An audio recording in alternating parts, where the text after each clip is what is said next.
Coming up, hear how one student spends a typical day in quarantine in place. That impacts other people. Since most classes are online, some professors are using it as an opportunity to teach from out of state. And San Luis Obispo's mayoral election is coming up soon. Stay tuned to learn more about one of this year's candidates, Cherise Sweeney. Broadcasting from Swanson Studios, you're watching Mustang News. Thank you for joining us on Mustang TV. I'm Mickey Dubry. And I'm Gabriela Salibo, bringing you today's latest in news and stories. Hear how one student spends her day while in quarantine in place. With most students coming back to San Luis Obispo for college, Cal Poly has set necessary precautions to keep students and the community safe. One of those precautions is putting students in quarantine or quarantine in place if they have contracted or possibly been exposed to COVID-19. Gabrielle Albright, a first-year math major, is one of those students who has been put into quarantine in place. She showed us what a typical day in quarantine in place is like. Now I'm starting my classes, my homework. I'm doing calculus right now, kind of gross. And I'm eating some oatmeal. Usually I'll go on a walk, in the afternoon, just to, break up the day and make it seem less, heavy, So that's what I'm doing right now. Okay, just got lunch. Now it's time to eat it and do some homework. Hi, I'm at the track right now. It's 10 in the morning. I'm gonna do a workout because I'm missing cheer practice. Ooh, not excited. Okay, I just ate dinner and now I'm gonna do kind of random things. I might read or watch a movie or something. And yeah, then I'll go to bed. So that's kind of what my day looks like in quarantine. I really hope that none of you have to experience it because it's not that much fun. So yeah, wear your mask, wash your hands. Peace out. For Mustang News TV, I'm Jennifer Newton.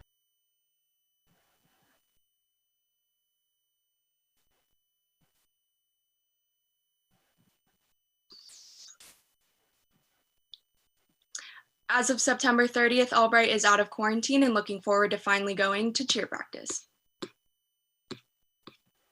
Coming up after the break, today's weather report with reporter Lori Venezuela.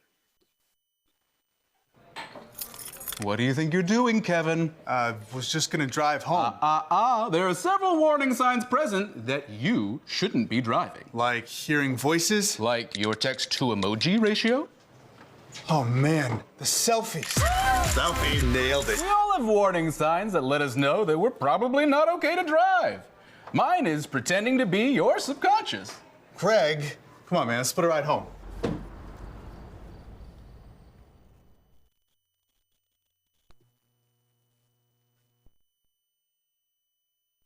Welcome back.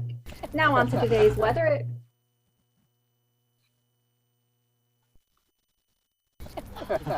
Maria, so how's work?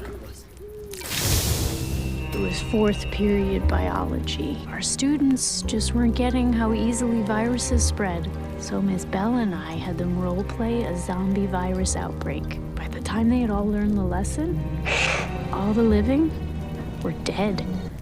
Hey, how's your job going? That big sales meeting I planned? Next year, I might get to go. Cool. Welcome back. Now on to today's weather. It looks like we're going to be seeing a high of 101 and a low of 65.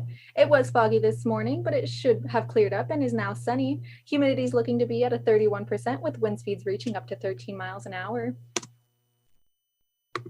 Now heading over to North County, it looks like Paso Robles is going to be slightly warmer with a high of 103 and a low of 57. If you're lower in Santa Margarita, it's going to be slightly cooler with a high of 99 and a low of 60. Looking over to the beaches, it looks like it's going to be a great day to head over to get out and get some sun, with Morro Bay seeing a high of 82 and a low of 61. Pismo Beach is going to be slightly warmer with a high of 94 and a low of 59. South County, if you're over in Arroyo Grande, you're going to see a high of 92 and a low of 59. If you're all the way down in Vandenberg, you're going to see slightly cooler temperatures with a high of 86 and a low of 55. Now on to the 5-day weather forecast. It is going to get slightly cooler as we head into the week, with Friday still being sunny with a high of 93 and a low of 61. Saturday is also going to be sunny with a high of 89 and a low of 58. Sunday is going to be slightly cloudy with a high of 79 and a low of 54. Monday is also going to be slightly cloudy with the coolest temperature of this weather forecast at a high of 75 and a low of 54. That's it for your weather forecast today. Now on to sports with KJ. This week in San Luis Obispo, I got the chance to sit down with Cal Poly volleyball player Maya Dvorak to discuss her plans for what was supposed to be her senior year as a Mustang. Coronavirus continues to cause massive shifts in athletics around the world and has left Cal Poly athletes unsure of futuristic plans. Senior volleyball player and All-American Maya Dvorak is one of many choosing to rearrange her plans in hopes of getting her last season in Mott Gym. When I found out that I wasn't going to have the senior season that I had been expecting and looking forward to, I was definitely upset and discouraged and disappointed. The silver lining was that I'll be able to come back and play and compete and work and grind and hopefully do amazing things with an amazing group of people.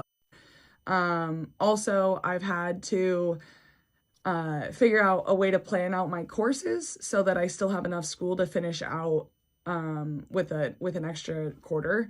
So I'm going to pick up a minor, which means I'm going to have a little bit heavier of a course load than I expected to have for my senior year. But I'm really excited. And any extra time that I get to spend in college and wearing green is a good thing. Maya is planning on graduating after the 2021 fall quarter and her final season as a Mustang. After earning her degree and hopefully a fourth Big West championship, she is planning to move to Europe and pursue a professional volleyball career. I am looking forward to seeing Dvorak persevere through an off time for Cal Poly athletics in the coming months. For Mustang News, I'm KJ Miller. While the pandemic has led to fewer opportunities to travel and even job less, some professors were able to find a way around it by using the school's virtual format. Here's reporter Blas Alvarado with a look at how teaching online has helped 2 professors from teaching out of state.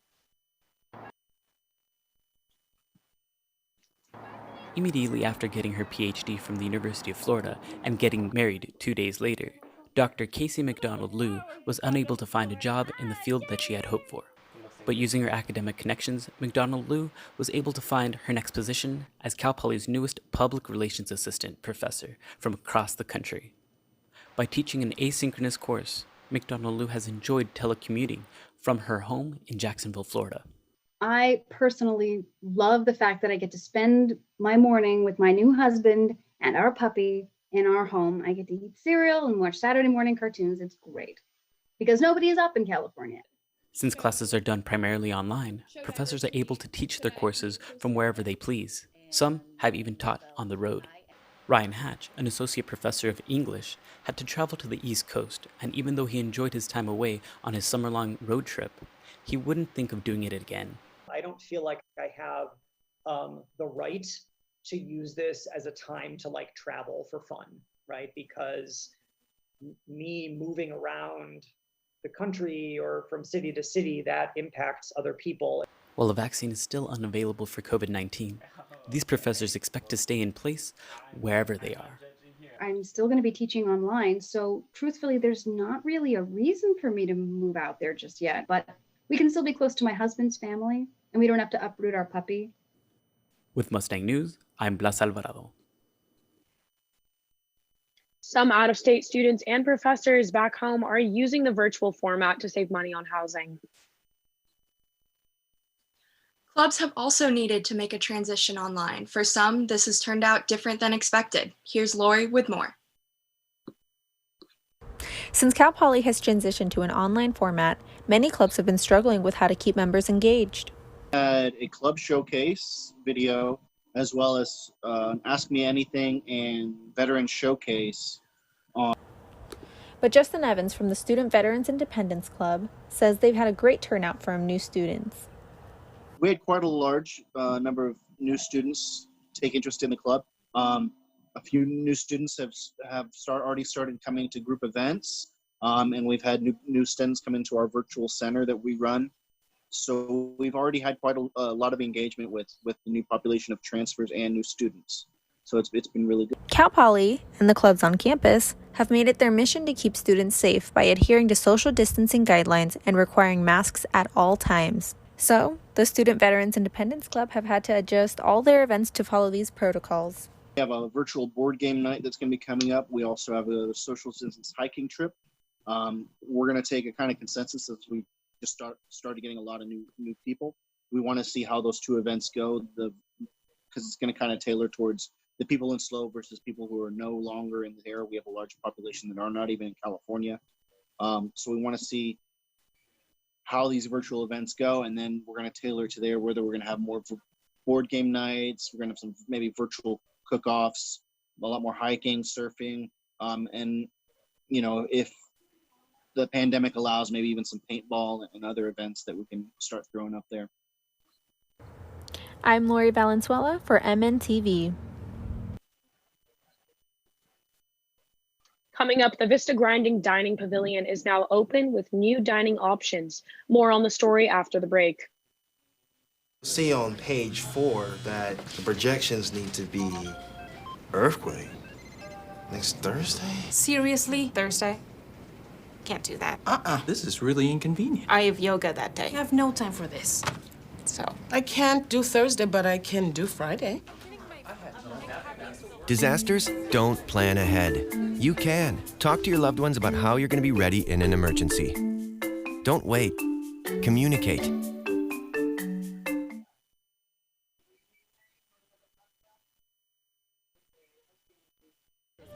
Leaving hot coals improperly extinguished can cause a wildfire. Hey guys, it's Smokey! It looks as if Smokey is going to use the drown, stir, drown, and feel technique. After the first drown, a good start.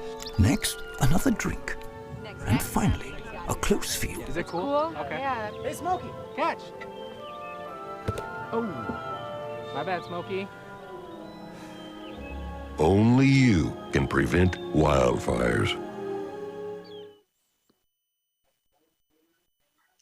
After several construction delays, Cal Poly's Vista Grande Dining Pavilion is now open, just in time for fall quarter. The grand opening of the Vista Grande Dining Pavilion was originally set for fall of 2018. After facing construction delays, that date came and went, and the complex was still not completed. The completion date has been pushed back multiple times until finally 2 years later, in fall 2020, the dining complex opened its doors. The complex features 6 new restaurants, a market on the first floor where students can buy to-go items, and outdoor seating complete with fire pits. Business freshman Colin McCoy says Vista Grande is his favorite venue on campus, and he eats there twice a day. It's definitely the most busy for sure. It has the most variety, from noodles to pizza to sandwiches. Although the complex has a variety of meal options, McCoy says it isn't always clear which options are vegetarian, vegan, or gluten-free. I do know a couple people that are trying to be vegetarian or pescatarian, and they said it's kind of difficult sometimes because there's only a couple options. The complex has implemented numerous COVID-19 safety procedures, such as mask mandates, social distancing in lines, and allowing only 2 people per table. Despite an abundance of outdoor seating, most tables are empty as students choose to order their food ahead for pickup using the mobile app Grubhub. If you're hoping to try these new meal options, Vista Grande is open 7 days a week from 7 a.m. to 10:30 p.m.